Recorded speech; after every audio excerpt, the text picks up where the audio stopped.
हाय सभी दोस्तों को नमस्कार। दोस्तों शुरू करते हैं 4, 5, 6, 7 जनवरी 2024 का करंट अफेयर्स।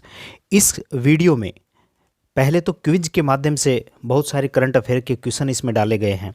फिर वन लाइनर यानी कि सिंगल लाइन के जो क्वेश्चंस हैं जिनके बारे में ज़्यादा एक्सप्लेनेशन की ज़रूरत नहीं है उनको बाद में डाला गया है। करीब 30 से 35 के करीब वो क्वेश्चन भी हैं। तो अगर आप ये वीडियो पूरा देखते हैं और इन सब क्वेश्चन को अपने दिमाग में बिठाते हैं तो कोई भी एग्ज़ाम में ऐसा क्वेश्चन आपको नहीं मिलेगा जो इस वीडियो से आपको बाहर मिले।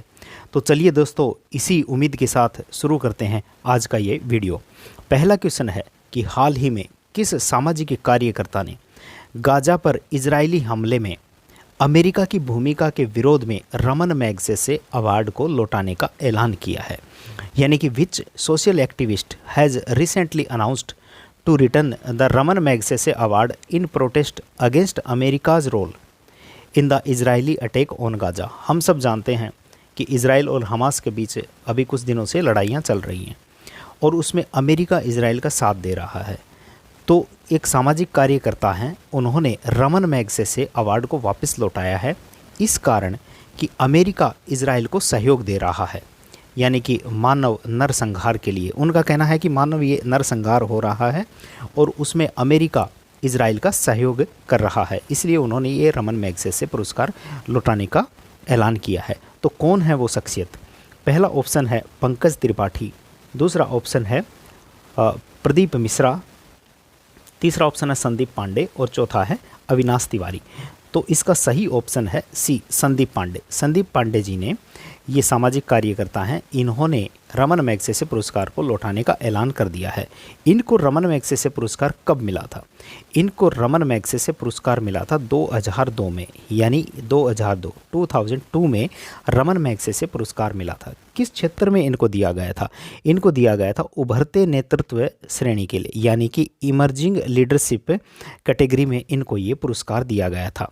अब बात करें कि रमन मैगसेसे पुरस्कार कौन प्रोवाइड करता है, कौन इसको वित्त प्रदान करता है, कब पहला पुरस्कार दिया गया और ऐसा कौन सा भारतीय है जिनको कि पहला रमन मैगसेसे पुरस्कार मिला। तो रमन मैगसेसे पुरस्कार मुख्य रूप से रॉकफेलर फाउंडेशन के द्वारा वित्त पोषित है। रॉकफेलर फाउंडेशन के द्वारा वित्त पोषित है। फिलीपींस सरकार के सामंजस्य के साथ न्यूयॉर्क शहर में स्थित रॉकफेलर ब्रदर्स एंड ये फंड के ट्रस्टियों ने पुरस्कार की स्थापना की। तो फिलीपींस सरकार का भी इसमें सहयोग था स्थापना के समय। रॉकफेलर फाउंडेशन को संयुक्त राज्य अमेरिका के द्वारा यानी कि यूएसए के द्वारा वित्त पोषित किया जाता है। तो इन्होंने इसीलिए इस पुरस्कार को लौटाया है कि ये यूएसए के द्वारा वित्त पोषित किया गया है और इन्होंने अमेरिका का जो इजराइल को भड़काने में यानी कि इजराइल का साथ देने में जो रोल है उसके चलते इन्होंने ये पुरस्कार को वापस लौटा दिया है। रवि कन्नन को वर्ष 2023 का प्रतिष्ठित रमन मैगसेसे पुरस्कार मिला है। तो अगर 2023 की बात करें तो किसको मिला है रमन मैगसेसे पुरस्कार? रवि कन्नन को। बहुत इंपॉर्टेंट क्वेश्चन है, इसको भी आपको याद रखना है। अगर प्रथम भारतीय की हम बात करें तो 1958 में आचार्य विनोबा भावे जी को ये पुरस्कार प्राप्त हुआ था। वो प्रथम भारतीय थे जिनको कि रमन मैगसेसे पुरस्कार मिला। इस रमन मैगसेसे पुरस्कार को एशिया का नोबेल पुरस्कार भी कहा जाता है। यह पुरस्कार पहली बार भी 1958 में ही दिया गया था और प्रथम भारतीय भी कौन थे? आचार्य विनोबा भावे जी जो थे, इनको प्रथम भारतीय थे जिनको कि रमन मैगसेसे पुरस्कार मिला। एशिया का नोबेल पुरस्कार इसको कहा जाता है। तो ये था पहला क्वेश्चन। दोस्तों अगला क्वेश्चन है कि हाल ही में हट्टी समुदाय को अनुसूचित जनजाति का दर्जा दिया गया है। अनुसूचित जनजाति यानी कि एसटी का दर्जा दिया गया है। हट्टी समुदाय किस राज्य से संबंधित है? Recently, Hatti community has been given the status of scheduled tribe. Hatti community belongs to which state? तो ऑप्शंस हैं मिजोरम, मेघालय, असम और हिमाचल प्रदेश। तो इसका सही जवाब जो है डी यानी कि हिमाचल प्रदेश। हिमाचल प्रदेश से संबंधित है ये हट्टी समुदाय। इनको शेड्यूल्ड ट्राइब का दर्जा दिया गया है। तो हट्टी समुदाय हिमाचल प्रदेश के किस जिले में है? सिरमौर जिले के ट्रांसगिरी क्षेत्र में ये रहता है। ये एक एकजुट समुदाय है। इसका नाम भी हाट यानी कि बाजार इनके नाम पर ये पड़ा है। अनुसूचित जनजाति जाति इनका दर्जा किसके द्वारा दिया जाता है? संसद के द्वारा दिया जाता है। कैसे दिया जाता है ये देखिए, किसी भी समुदाय को अनुसूचित जनजातियों की सूची में शामिल करने की प्रक्रिया क्या है? जनजातियों को एसटी की सूची में शामिल करने की प्रक्रिया संबंधित राज्य सरकारों की सिफारिश से शुरू होती है। यानी कि राज्य सरकार किसी पर्टिकुलर जाति के लिए सिफारिश करेगी, जिसे बाद में जनजातीय मामलों के मंत्रालय को भेजा जाता है, जो इसकी समीक्षा करता है और अनुमोदन के लिए भारत के महापंजीयक यानी कि रजिस्ट्रार जनरल को इसे भेज दिया जाता है। तो सबसे पहले राज्य सरकार सिफारिश करती है, फिर जनजातीय मंत्रालय को भेजा जाता है, वो इसको जांच पड़ताल करता है, उसके बाद ये जो रजिस्ट्रार जनरल है इसको भेजा जाता है और अंतिम निर्णय के पहले कैबिनेट को ये सूची भेज दी जाती है और जनजाति आयोग की भी और राष्ट्रपति की। देखिए, कैबिनेट को भेजी जाती है, राष्ट्रपति अनुसूचित जनजाति आयोग इसकी भी इसको मंजूरी मिलती है, तो फिर उसे अनुसूचित जनजाति का दर्जा मिल जाता है। ये आर्टिकल दिया हुआ है, किस आधार पर राष्ट्रपति अनुमोदन करता है? 342 आर्टिकल ए के अनुसार दिया गया। राष्ट्रपति किसी भी राज्य या केंद्र शासित प्रदेश के संबंध में, जबकि राज्य के संदर्भ में राज्यपाल के परामर्श के बाद सार्वजनिक अधिसूचना यानी कि नोटिफिकेशन के द्वारा उस राज्य या संघ राज्य क्षेत्र यानी कि यूनियन टेरिटरी के संबंध में जनजातियों या जनजाति समुदायों के हिस्से या जनजाति समुदायों के भीतर के समूहों को अनुसूचित जनजाति के रूप में निर्दिष्ट कर सकता है। तो ये है आर्टिकल भी मैंने बता दिया और कैसे कैसे इसका प्रोसेस था जनजाति यानी कि शेड्यूल ट्राइब में शामिल करने का। किसको? समुदाय को, यानी कि हट्टी समुदाय जो कि हिमाचल प्रदेश के सिरमौर जिले का है, उसको अभी अनुसूचित जनजाति में शामिल करने की मंजूरी मिली है। अगला क्वेश्चन है कि हाल ही में ब्रिक्स संगठन में 5 देश शामिल हुए, इनमें से कौन सा ऐसा देश है जो अभी ब्रिक्स में शामिल नहीं हुआ? इन 5 देशों में से कौन सा नहीं है? तो ऑप्शन ए है मिस्र, इथोपिया, ईरान और अर्जेंटीना। तो इसका सही जवाब है अर्जेंटीना। अर्जेंटीना इन 5 देशों में शामिल होने वालों में से नहीं है। मिस्र भी है, इथोपिया भी है, ईरान भी है। अब 5 देश कौन कौन से हैं? देखिए, पहले अभी 2023 में ही ये ब्रिक्स का सम्मेलन हुआ था, 15वां ब्रिक्स का सम्मेलन। इसमें ये चर्चा हुई थी कि 6 देशों को और शामिल किया जाएगा, जिसमें अर्जेंटीना भी था। लेकिन अर्जेंटीना ने ये 1 जनवरी से यानी कि 1 जनवरी 2024 से 6 देशों को ब्रिक्स में शामिल होना था, लेकिन अर्जेंटीना ने अपना नाम वापस ले लिया और उन्होंने शामिल होने से इनकार कर दिया। तो 6 देश कौन कौन से थे पहले तो वो जान लेते हैं। मिस्र, इथोपिया, ईरान, सऊदी अरब, संयुक्त अरब अमीरात यानी कि यूएई दिया हुआ है, सऊदी अरब, ईरान, इथोपिया और मिस्र। तो इनमें से ये थे और एक था अर्जेंटीना। तो अर्जेंटीना ने अभी हाल ही में अपना नाम वापस ले लिया है। तो ये 5 देशों को 1 जनवरी 2024 से शामिल कर लिया गया है। ब्रिक्स की अगर हम बात करें तो ब्रिक्स ये जैसे BRICS ये सब इसके कंट्रीज़ के नाम को रिप्रेजेंट करते हैं। B for Brazil, R for Russia, I for India, C for China और S फॉर साउथ अफ्रीका। तो अभी 15वें ब्रिक्स सम्मेलन का आयोजन कहाँ पर हुआ था? जोहान्सबर्ग में आयोजित हुआ था। उसमें ही यह निर्णय लिया गया था कि 6 देश उसमें शामिल होंगे, लेकिन अर्जेंटीना ने अपना नाम वापस ले लिया। तो अभी 5 देश इसमें शामिल हो चुके हैं। और ब्रिक्स का अध्यक्ष कौन है? दिसंबर 2024 तक रूस इसका अध्यक्ष है। तो ये इंपॉर्टेंट क्वेश्चन थे ब्रिक्स से संबंधित, ये मैंने आपको बता दिए। अगला क्वेश्चन है कि दुनिया के सबसे शक्तिशाली पासपोर्ट्स की आर्टन कैपिटल की सूची में कौन शीर्ष पर है? तो कौन पासपोर्ट्स की सूची में कौन शक्तिशाली पासपोर्ट किस देश का है? ये सीधे शब्दों में अगर कहें तो पहला ऑप्शन है कनाडा, जापान, यूएई और इटली। तो इसका सही जवाब है सी यानी कि यूएई। यूएई का पासपोर्ट बड़ा ही मजबूत है। बड़ा ही मजबूत का मतलब कि आप इस पासपोर्ट के साथ कितने देशों में मुक्त यात्रा कर सकते हैं। तो जैसे भारत का पासपोर्ट लेकर के हम कितने देशों में फ्री यात्रा कर सकते हैं। तो इसमें देखिए क्या दिया हुआ है कि आर्टन कैपिटल क्या है? एक ये वैश्विक क्या है कि परामर्शी जो है निकाय है, फर्म है, ग्लोबल कंसल्टिंग फर्म है। अब ये इसने क्या किया कि 193 यानी कि 193 देशों के पासपोर्ट्स का मूल्यांकन किया। यूएई के पासपोर्ट को यानी कि बिना पूर्व वीज़ा के 130 देशों की यात्रा कर सकते हैं यूएई के पासपोर्ट के साथ। जर्मनी, स्पेन, फ्रांस, इटली और नीदरलैंड ये दूसरे नंबर पर रहे हैं। पहले नंबर पर यूएई रहा है। भारत का पासपोर्ट 66वें स्थान पर है। यानी कि हम कितने देशों में मुक्त यात्रा कर सकते हैं? 24 देशों में हम मुक्त यात्रा कर सकते हैं। तो भारत 66वें स्थान पर है, सबसे पहले स्थान पर यूएई है, और अगर जर्मनी, स्पेन, फ्रांस, इटली और नीदरलैंड ये सेकंड नंबर पर हैं। तो रिपोर्ट किसकी थी? आर्टन कैपिटल की थी। ये क्या है? ग्लोबल कंसल्टिंग फर्म है, परामर्शी निकाय है।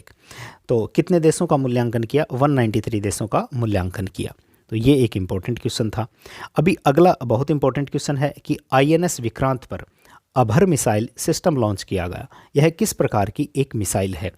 यानी कि अभर missile system launched on INS Vikrant, what type of missile is it? पहला ऑप्शन है MRSSM यानी कि medium range surface to surface missile. अगला है medium range surface to air missile. यह है short range surface to air missile, और यह है इंटरकॉन्टिनेंटल बैलिस्टिक मिसाइल। तो इसमें से कौन सा ऑप्शन सही है? तो ऑप्शन जो बी है ये है, ये सरफेस से यहाँ से लॉन्च होगी और एयर में मार करेगी। तो मीडियम रेंज की है, सरफेस टू एयर मिसाइल है। मिसाइल का नाम क्या है? अभर मिसाइल। किससे लॉन्च किया गया? आईएनएस विक्रांत से इसको लॉन्च किया गया है। अभर मिसाइल क्या है कि इसकी देखिए रेंज देख लीजिए, स्पीड देख लीजिए, किसने इसको विकसित किया है वो हम देख लेते हैं, एग्जाम की दृष्टि से वही इंपॉर्टेंट है। अभर मिसाइल सतह से हवा में, मैंने बता दिया सरफेस टू एयर है, मीडियम रेंज है। किसने विकसित किया? डीआरडीओ और इजरायली। तो ये हमें याद रखना है कि भारत और इजराइल के बीच, भारत का कौन? डीआरडीओ, इजराइल का इजरायली एरोस्पेस इंडस्ट्रीज। उत्पादन कहाँ पर होगा? भारत डायनामिक लिमिटेड बीडीएल में इसका उत्पादन होगा, बीडीएल में। स्पीड की बात करें तो 2448 किलोमीटर 2448 किलोमीटर प्रति घंटा इसकी स्पीड होगी।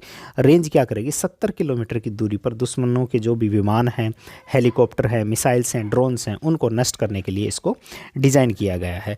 तो चर्चा में अभर मिसाइल आईएनएस विक्रांत से इसको लॉन्च किया गया। 2448 किलोमीटर प्रति घंटा स्पीड है, और इसका निर्माण डीआरडीओ और इजरायली इस एरोस्पेस इंडस्ट्रीज़ यानी कि IAI के बीच में हुआ। निर्माण बीडीएल में होगा। 70 किलोमीटर की इसकी रेंज है। तो ये बड़ा ही इंपॉर्टेंट क्वेश्चन है, ये आपको ध्यान रखना है। अगला क्वेश्चन है कि हाल ही में किस राज्य सरकार ने वन टाइम सेटलमेंट योजना शुरू की है? विच state government recently launched the one time settlement scheme? पहला ऑप्शन है उत्तराखंड, हिमाचल प्रदेश, छत्तीसगढ़ और हरियाणा। तो इसमें सही जवाब है, यानी कि सही जवाब है हरियाणा। हरियाणा ने क्या किया है? वन टाइम सेटलमेंट योजना को शुरू किया है। इसका उद्देश्य क्या है कि जीएसटी लागू होने से पहले किसी भी कर का भुगतान का समाधान करना, यानी कि उससे पहले के जो कर हैं, जीएसटी लागू होने से पहले के, उनका भुगतान का क्या करना है? समाधान करना है। 4 श्रेणियाँ इसमें बनाई गई हैं। 2024 मार्च तक ये लागू रहेगा। जीएसटी की बात करें तो यह एक इनडायरेक्ट टैक्स होता है। ये 1 जुलाई 2017 से इसे लागू किया गया था। तो जीएसटी के बारे में इतना ही है। तो ये एक वन टाइम सेटलमेंट योजना थी, ये जीएसटी से संबंधित है, यानी कि जीएसटी से पहले जो भी कर थे उनका समाधान करना है। हरियाणा गवर्नमेंट ने इसको क्या किया है? लागू किया है। हाल ही में भारत स्क्वायर किलोमीटर एरे वेधशाला यानी कि SKAO, एस के मतलब स्क्वायर, के किलोमीटर, एरे और ओ मतलब ऑब्जर्वेटरी, तो इसका शामिल हुआ है भारत इसमें। SKAO का मुख्यालय कहाँ पर है? तो recently India joined the square kilometre array observatory, where is the headquarters of SKAO? तो इसके ऑप्शंस हैं स्विट्ज़रलैंड, केन्या, ब्रिटेन और अमेरिका। तो इसका सही जवाब है सी। ये ऑप्शन जो सही है सी है। ब्रिटेन में इसका मुख्यालय किसका? SKAO का। तो इसमें क्या होता है? ये दूरबीन है और इसमें बहुत सारे एंटीना भी लगे हुए हैं, हज़ारों की संख्या में इसमें एंटीना लगे हुए हैं। तो ये हज़ारों की संख्या में इसमें एंटीना शामिल हैं। और SKAO रेडियो खगोल विज्ञान, जो अंतरिक्ष विज्ञान है, उसको समर्पित एक नया इंटर गवर्नमेंटल क्या है कि ऑर्गेनाइजेशन है। इसका मुख्यालय ब्रिटेन में। इसमें 10 देश इसमें शामिल हैं। भारत भी अभी इसमें शामिल हो गया है। 10 देश अभी मतलब टोटल हो गए हैं इसमें। 1 2 3 4 5 6 7 8 9 10, तो टोटल 10 कंट्री इसमें हो गए हैं। SKAO दुनिया का सबसे बड़ा रेडियो टेलीस्कोप है। यह अफ्रीका और ऑस्ट्रेलिया में स्थित है, ये याद रखने हैं। पुणे स्थित national centre for radio astrophysics को तकनीकी सहायता मिलेगी इस रेडियो टेलीस्कोप से, जो भी भारत इसमें शामिल हुआ है। तो हमारी जो पुणे में स्थित है national centre for radio astrophysics, उसको क्या मिलेगी? इससे मदद मिलेगी। तो इसका मुख्यालय हमने SKAO का पूछा था, वो कहाँ पर है? ब्रिटेन में है। इंपॉर्टेंट क्वेश्चन है। अगला क्वेश्चन है कि हरित आवरण सूचकांक के लिए NHAI ने हाल ही में नेशनल रिमोट सेंसिंग सेंटर के साथ कितने साल के लिए एक समझौते पर हस्ताक्षर किए हैं। यानी कि किसके साथ किए हैं? हरित आवरण सूचकांक यानी कि ग्रीन कवर इंडेक्स के लिए NHAI ने नेशनल रिमोट सेंसिंग सेंटर के साथ कितने साल के लिए एक समझौता किया है। तो इसके ऑप्शंस हैं 3, 5, 7 और 10। तो इसका सही जवाब है ऑप्शन ए 3, यानी कि 3 साल के लिए NHAI ने ग्रीन कवर इंडेक्स के लिए, आप बताएंगे ग्रीन कवर इंडेक्स क्या होता है, नेशनल रिमोट सेंसिंग सेंटर के साथ एक समझौता किया है 3 साल के लिए। देखिए, national remote sensing centre ISRO के अंतर्गत काम करता है, जिसका कि मुख्यालय हैदराबाद में है। ये राष्ट्रीय राजमार्ग पर क्या करेगा? ग्रीन जो यानी कि जो हरित आवरण है उसका अनुमान लगाएगा। तो ये नेशनल रिमोट सेंसिंग सेंटर है, ये राजमार्गों की प्रत्येक एक लंबाई के लिए कितना एरिया कवर्ड है, ग्रीन एरिया कवर्ड है, उसके बारे में क्या करेगा? ये पता लगाएगा। तो सिंपल हमें इतना ही याद रखना है कि NHAI और प्लस NRSS इसके बीच में एक समझौता हुआ है 3 साल के लिए। तो अगर मैं सीधा सीधा लिखूं NHAI प्लस में नेशनल ये रिमोट सेंसिंग सेंटर जो कि इसरो के अंतर्गत काम करता है और जिसका मुख्यालय कहाँ पर है? हैदराबाद। 3 साल के लिए समझौता हुआ है। अगला क्वेश्चन है कि हाल ही में किस राज्य सरकार ने गुणोत्सव कार्यक्रम शुरू किया है? यानी कि which state government has recently started the Gunotsav program? Option A है मेघालय, असम, मिजोरम, मणिपुर। तो इसका सही जवाब जो है ये किया है असम ने। असम ने क्या किया है? गुणोत्सव प्रोग्राम को शुरू किया है। क्या है ये गुणोत्सव प्रोग्राम? अभी देखते हैं। गुणोत्सव का उद्देश्य क्या है कि शिक्षकों, छात्रों, प्रशासकों और स्थानीय समुदायों को, कौन कौन शामिल है? शिक्षक, छात्र, प्रशासक और स्थानीय समुदाय को सक्रिय रूप से शामिल करके, और यानी कि शिक्षा की गुणवत्ता में, नाम से स्पष्ट है गुणोत्सव, तो गुणवत्ता में सुधार करना है। इन सब का सहयोग इसमें लिया जाएगा और इनको सबको शामिल करके उनकी जवाबदेही को बढ़ाया जाएगा। असम सरकार ने गुणोत्सव प्रोग्राम को क्या किया है? शुरू किया है। तो यही हमारा क्वेश्चन था कि किस राज्य सरकार ने गुणोत्सव कार्यक्रम शुरू किया। तो इसका सही जवाब है बी, यानी कि असम ने शुरू किया। गुणवत्ता में, शिक्षा की गुणवत्ता में सुधार करना है। किस किस को? छात्रों, शिक्षकों, प्रशासकों और स्थानीय समुदायों को, सबको साथ लेकर के शिक्षा की गुणवत्ता में सुधार करना इसका उद्देश्य है। अगला क्वेश्चन है कि हाल ही में यूरोपीय संघ ने दुनिया की सबसे बड़ी हीरा खनन कंपनी अल्रोसा पर प्रतिबंध लगा दिया। अल्रोसा किस देश की हीरा कंपनी है? Recently the European Union banned the world's largest diamond mining company Alrosa. नाम इसमें सबसे बड़ी हीरे की कंपनी है, नाम है अल्रोसा।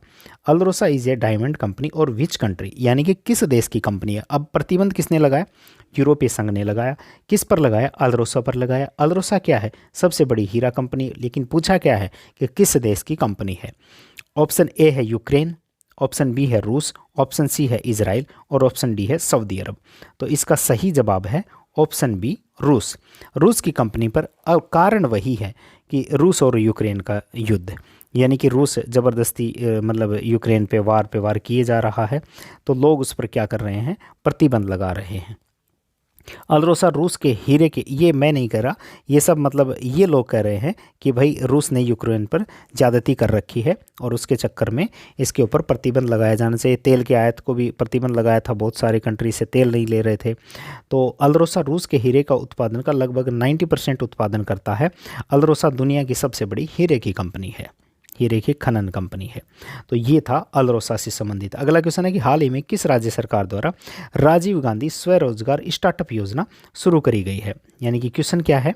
राजीव गांधी स्वरोजगार स्टार्टअप योजना किसके द्वारा शुरू करी गई है? इसमें राज्य का नाम पूछा है। Rajiv Gandhi self employment startup scheme was recently launch by which state government?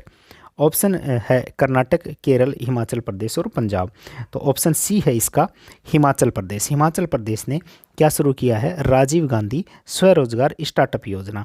तो इसके अंतर्गत क्या है? इसके अंतर्गत यही है कि युवाओं को सशक्त, आत्मनिर्भर और आर्थिक रूप से क्या करना है? मजबूत बनाना है। अब उसके लिए क्या इनको दिया गया है? अब ये योजना में क्या दिया गया है, ग्रामीण युवाओं को अपनी भूमि पर, वही बात, रिन्यूएबल एनर्जी सौर ऊर्जा संयंत्र स्थापित करने के लिए प्रोत्साहित करती है। ये स्वरोजगार वाली राजीव गांधी जी वाली जो योजना है, इसकी पात्रता क्या है, 21 से 45 के युवा इसमें शामिल होंगे। अगर वो 3 एकड़ ज़मीन पर 100 किलोवाट का पावर प्लांट लगाते हैं तो उन्हें 25 साल तक लगभग 20,000 रुपये की मासिक आय हो सकती है। ठीक है, लेकिन 10% की सिक्योरिटी मनी का भुगतान उन्हें करना पड़ेगा, बट 70% बैंक से लोन ले सकते हैं, 30% इक्विटी प्रदान करेगी। तो इसमें यही याद करना है कि योजना ग्रामीण युवाओं को अपनी भूमि पर सौर ऊर्जा संयंत्र स्थापित करने के लिए प्रोत्साहित करेगी। 21 से 45 वर्ष की आयु के व्यक्ति इसके क्या होंगे, पात्र होंगे। अगर वो 3 एकड़ पर 100 किलोवाट का पावर प्लांट लगाते हैं तो 25 साल तक उन्हें 20,000 रुपये की मासिक आय हो सकती है। 10% की सिक्योरिटी मनी का भुगतान करना, और सरकार 70% जो है बैंक ऋण सुविधा और 30% क्या करेगी, इक्विटी प्रदान करेगी। तो ये ही इसमें क्या किया गया है, बताया गया है। अगला क्वेश्चन है कि देश के पहले मल्टी स्पोर्ट्स बीच गेम्स का आयोजन किस राज्य या केंद्र शासित प्रदेश में किया जा रहा है। तो क्वेश्चन है कि मल्टी स्पोर्ट्स बीच गेम, यानी कि बीच, जो बीच पे जो गेम होते हैं समुद्र के किनारे वाले, वहाँ का आयोजन किस राज्य और केंद्र शासित प्रदेश में किया जा रहा है। इन विच स्टेट और union territory is the country's first multi sports beach games being organised. तो गोवा, दीव, चंडीगढ़ और नई दिल्ली। तो इसका सही जवाब है दीव। दीव में मल्टी स्पोर्ट्स बीच गेम, यानी बीच के पहले संस्करण है इसका, तो ये बड़ा ही इंपॉर्टेंट है, फर्स्ट एडिशन है। तो मल्टी स्पोर्ट्स बीच गेम का आयोजन किया जा रहा है कहाँ पर, दीव में। 8 खेल इसमें शामिल हैं, जैसे बीच पर वॉलीबॉल हो गया, रस्साकस्सी हो गया, बॉक्सिंग हो गया, ये सब गेम उसमें शामिल है। तो कौन से बीच पर इसका शुरुआत करी गई है, दीव के घोगला बीच पर। तो बहुत इंपॉर्टेंट है, इसको आपको याद करना है। केंद्रीय युवा मामले और खेल मंत्री अनुराग ठाकुर ने खेलों का क्या किया है, उद्घाटन किया है। 8 खेल इसमें शामिल किए गए। समापन समारोह कहाँ पर होगा, INS खुखरी मेमोरियल में इसको समापन समारोह किया जाएगा। तो ये सारी लाइनें जो हैं इंपॉर्टेंट हैं, वही डाली गई है, एक्स्ट्रा कुछ भी नहीं। अगला क्वेश्चन है कि भारतीय क्रिकेट कंट्रोल बोर्ड ने ओडिशा के किस क्रिकेटर पर 2 साल का प्रतिबंध लगा दिया गया है। तो भारतीय क्रिकेट कंट्रोल बोर्ड यानी कि BCCI ने, BCCI इसका अगर फुल फॉर्म हम देखेंगे तो क्या है कि board of cricket for cricket in India. ठीक है, board of control for cricket in India, ये इंपॉर्टेंट है। ये क्या है ना, कई बार नाम पे जाते हैं तो ये सेट सा नहीं बैठता है, इसलिए इसको ध्यान रखना है। ठीक है, तो उड़ीसा के क्रिकेटर थे जिनका नाम क्या है, जिन पर भी अभी प्रतिबंध लगा दिया गया है।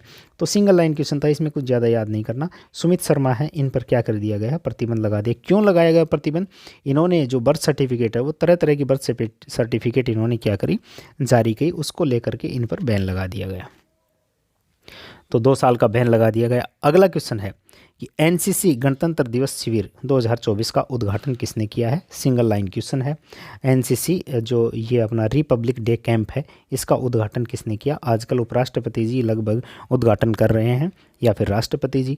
तो उपराष्ट्रपति जो जगदीप धनखड़ हैं, इन्होंने क्या किया है, उद्घाटन किया है। अगर हम गणतंत्र दिवस 2024 की बात करें तो इसके मुख्य अतिथि कौन है, फ्रांस के जो राष्ट्रपति हैं इमैनुअल मैक्रोन, वो हैं। जैसे तो जो बाइडेन को आमंत्रित किया था, लेकिन उनकी जगह पर अब ये फ्रांसीसी राष्ट्रपति इमैनुअल मैक्रोन ये आ रहे हैं। अब की बार 75वां गणतंत्र दिवस है और अभी NCC जो गणतंत्र जो कैंप है उसका उद्घाटन जगदीप धनखड़ जी ने किया है। तो यही क्वेश्चन था। अगला क्वेश्चन है कादियाल साड़ियाँ किस राज्य से संबंधित हैं। जी हाल ही में GI टैग मिला है। तो कादियाल साड़ियाँ किस राज्य से संबंधित हैं। ऑप्शन बिहार, महाराष्ट्र, पश्चिम बंगाल और केरल। तो जो ऑप्शन सी है ये बिल्कुल सही है। ऑप्शन सी, पश्चिम बंगाल की कादियाल साड़ियाँ हैं जिन्हें GI टैग मिला है। अगर बात करें पश्चिम बंगाल की, तो पश्चिम बंगाल के और भी बहुत सारे प्रोडक्ट हैं जिनको कि GI टैग मिला है, जैसे सुंदरबन शहद, जलपाईगुड़ी जिले की काला नूनिया चावल को, और तंगेल और गोरोड, ये सब शामिल हैं। तो ये कुछ एक हल्की सी नज़र मारनी है। बाकी ये तो जो बंगाल के जो लोग हैं, लोकल छात्र, उनके लिए ज़्यादा इंपॉर्टेंट है। बट हाल ही में जो कादियाला जो साड़ियाँ हैं, इसके लिए ये इंपॉर्टेंट क्वेश्चन है कि ये पश्चिम बंगाल की हैं जिन्हें GI टैग मिला है। प्रारंभिक आपदा चेतावनी के लिए राहत वाणी केंद्र का उद्घाटन किस राज्य में किया जाएगा। राहत वाणी केंद्र का उद्घाटन किसके लिए, प्राकृतिक यानी कि नेचुरल जो क्लेमिटी आती हैं उनकी जो वार्निंग के लिए है, ये किसके लिए? अर्ली डिजास्टर वार्निंग के लिए राहत वाणी केंद्र। तो बिहार, उत्तराखंड, उत्तर प्रदेश और मध्य प्रदेश, तो सी है उत्तर प्रदेश, ये राहत वाणी केंद्र का उद्घाटन इस राज्य में किया गया है।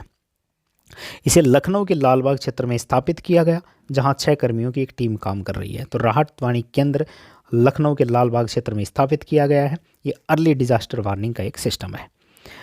17वां क्वेश्चन है कि किसे हाल ही में सुप्रीम कोर्ट कानूनी सेवा समिति का अध्यक्ष नियुक्त किया गया है? तो ऑप्शन यानी कि who has recently been appointed chairman of the supreme court legal services committee? Justice B.R. Gavai, justice Sanjiv Khanna, justice Ajay Sinha और जस्टिस सतीश चंद्र शर्मा। तो इसका सही जवाब है ऑप्शन ए, यानी कि जो B.R. गवई जो हैं, इनको क्या किया गया है? सुप्रीम कोर्ट कानूनी सेवा समिति का अध्यक्ष यानी कि chairman of supreme court legal services committee का अध्यक्ष नियुक्त किया है। किसने इनको नियुक्त किया है? नालसा ने। अब नालसा क्या होता है? नियुक्त किसने किया है? राष्ट्रीय कानूनी सेवा प्राधिकरण। ये नालसा क्या किया है? इनको नियुक्त किया है।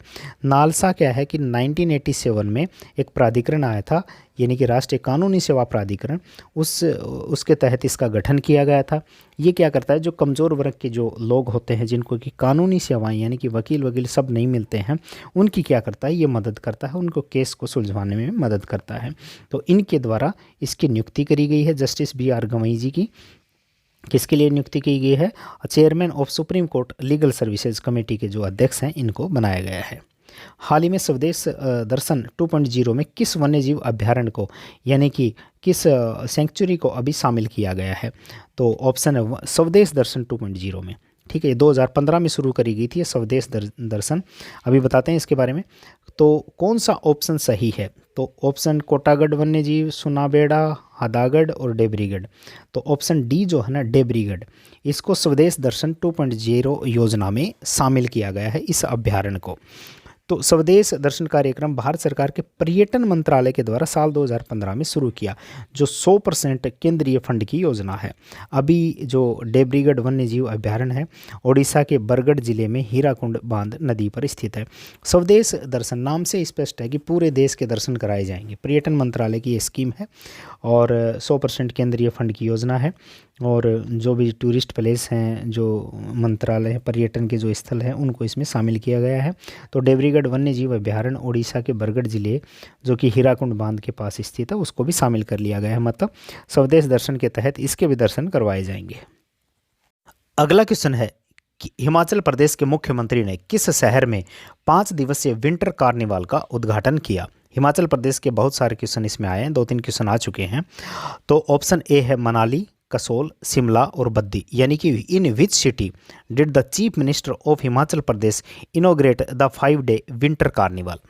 तो ये कार्निवाल क्या है और उद्घाटन किसने किया? हिमाचल के मुख्यमंत्री ने। हिमाचल के मुख्यमंत्री सुखविंदर सिंह सुक्खू जी जो हैं, उन्होंने इसका उद्घाटन किया। ये कार्निवाल में क्या होता है कि विभिन्न राज्यों के 25 कल्चरल जो एक्टिविटीज़ हैं, वो क्या होंगी, इसमें प्रस्तुत करी जाती हैं और इसमें प्रस्तुत होंगी। तो अब की बार जो कार्निवाल में विभिन्न राज्यों के 25 सांस्कृतिक समूहों की प्रस्तुतियाँ इसमें शामिल होंगी। सुखविंदर सुक्खू ने इनका क्या किया है? उद्घाटन किया है। अगला क्वेश्चन है कि कॉरपोरेट सामाजिक जिम्मेदारी के लिए राष्ट्रीय खेल भावना पुरस्कार 2023 किसे प्रदान किया? यानी कि who will be awarded the राष्ट्रीय खेल पुरस्कार 2023 for the corporate social responsibility?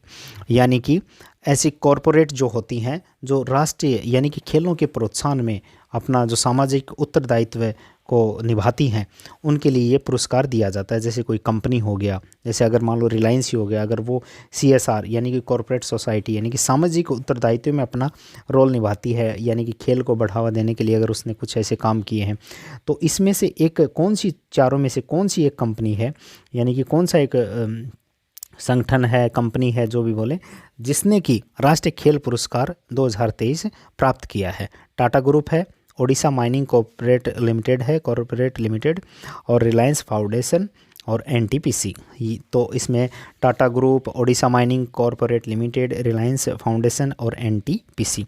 तो ऑप्शन बी इसका क्या है, सही है, ओडिशा माइनिंग कॉरपोरेट लिमिटेड। इन्होंने क्या किया, राष्ट्रीय खेल प्रोत्साहन पुरस्कार जीता है। कॉरपोरेट सामाजिक जिम्मेदारी, यानी कि इन्होंने सामाजिक उत्तरदायी को अच्छी तरह से निभाते हुए खेलों को प्रोत्साहित किया और उनमें बढ़ चढ़ करके हिस्सा लिया और अपनी भूमिका निभाई। तो इनको राष्ट्रीय खेल प्रोत्साहन पुरस्कार 2023 इनको दिया गया है, ओडिशा माइनिंग को। अगला क्वेश्चन है कि केंद्र सरकार ने पृथ्वी विज्ञान योजना के लिए कितने करोड़ रुपए आवंटित किए हैं। तो इसका ऑप्शन है 3,797, 4,797, 5,797 और 6,797। तो कितने रुपए पृथ्वी विज्ञान जो स्कीम है, योजना है, इसके लिए, तो ऑप्शन बी जो है 4,797 करोड़ इसके लिए आवंटित किए गए। इस योजना का उद्देश्य क्या है कि enhance the long term observation of the atmosphere. बस इतना ही, इसका सिंगल लाइन कोई ज़्यादा इंपॉर्टेंट नहीं है, ये तो ऐसे डाल दिया है क्वेश्चन, तो ऐसे क्वेश्चन पूछे नहीं जाते हैं बस। तो अगला क्वेश्चन है, ISCC प्लस सर्टिफिकेशन हासिल करने वाली पहली कंपनी कौन सी है। ISCC प्लस सर्टिफिकेशन, यानी कि ऐसी कंपनी, ये प्लस सर्टिफिकेशन उसको दिया जाता है कि जो कंपनी अपना जैसे कि विभिन्न प्रकार के उत्पाद बनाती है और उन्होंने उन उत्पादों को बनाने के लिए, यानी कि नवीनीकरण ऊर्जा स्रोतों को अगर यूज में लिया है तो उनको ये सर्टिफिकेशन दिया जाता है। तो क्या श्री राम केमिकल्स को, रिलायंस इंडस्ट्रीज़ को और अडानी समूह को, या इनमें से कोई नहीं। तो ये रिलायंस इंडस्ट्री को दिया गया है ये अवार्ड। क्या अवार्ड दिया गया है, ISCC प्लस सर्टिफिकेशन किसको दिया गया, रिलायंस इंडस्ट्री को। क्यों दिया गया, ये जामनगर की रिफाइनरी है और इन्होंने ये प्रमाणित रासायनिक रूप से पुनर्नवीनीकरण पॉलीमर का उत्पादन करने वाली भारत की पहली, यानी कि जो दोबारा प्लास्टिक से प्लास्टिक का निर्माण, पुनः निर्माण वाली कंपनी बन गई है।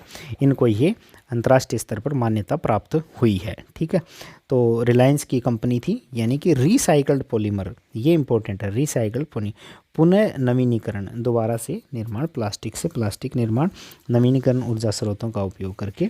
तो इस कंपनी को क्या मिला है, ये प्रमाणन मिला है। तो दोस्तों ये थे क्विज के टाइप के क्वेश्चन।